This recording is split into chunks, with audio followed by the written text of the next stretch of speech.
गुलशन welfare society कदम कदम पे लोगों की मदद करती है और इसी तरह से ये कोचिंग हमारे चलते हैं जो सिलाई और बुनाई और क्या कहते हैं एम्ब्रॉयडरी वगैरह का काम सिखाने के बाद हमारी बच्चियों को उनको रोज़गार देने का काम भी गुलशन वेलफेयर सोसाइटी करती है।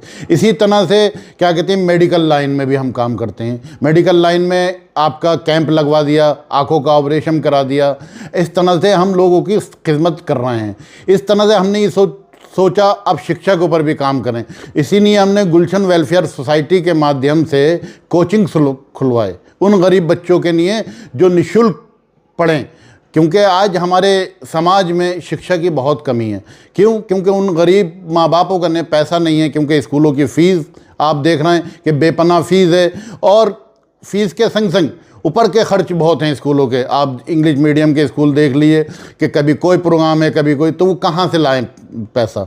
तो हमने गुलशन वेलफेयर सोसाइटी के माध्यम से कोचिंग खुलवाए हमने जगह जगह उन गरीब माँ बापों के करने जिनके करने पैसा नहीं है, उनके बच्चों को निःशुल्क हम पढ़ाई करा रहे हैं, जो आगे बढ़ के वो अपने कर्म में कुछ ना कुछ करें।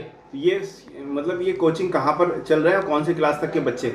देखिए ये UKG से लेके 5th क्लास तक के बच्चे हैं। इस कोचिंग का ऐसा है कि हम इनका पेपर दिलाते हैं। जिस तरह से बच्चा 1st क्लास में आया तो हम उसको 1st क्लास का कोर्स दे देती। इस तरह से हम करके कक्षा 5 तक लाके उसको हम दूसरे स्कूल में एडमिशन करा के उसका आगे का काम, उसका जो 3rd क्लास में जाता है तो उसको फीस वगैरह का हम भी ऐसे स्कूलों से हमने कर रखा है जिसमें उनको दिक्कत नहीं आती है। ये हमारा एक बजोई टोला चल रहा है, एक घेरमिया खां चल रहा है, एक क्या कहते हैं उधर नई बस्ती चल रहा है आपके जवाहर नगर। इस तरह से हमारे क्या कहते हैं और देहात साइड में भी हमारे काफ़ी स्कूल चल रहे हैं। लगभग 10 से 15 स्कूल हमारे चल रहे हैं जो देहात में हैं और बच्चों के लिए। अब आ जाएं हम दूसरी तरफ, हमारा ऐसी भारत सरकार के माध्यम से समर्थ स्कीम में हम IDUP और यूपिका के माध्यम से हम लगभग 20 से 25 सेंटर चला रहे हैं जो गरीब बच्चों के लिए, हर समाज के लिए है,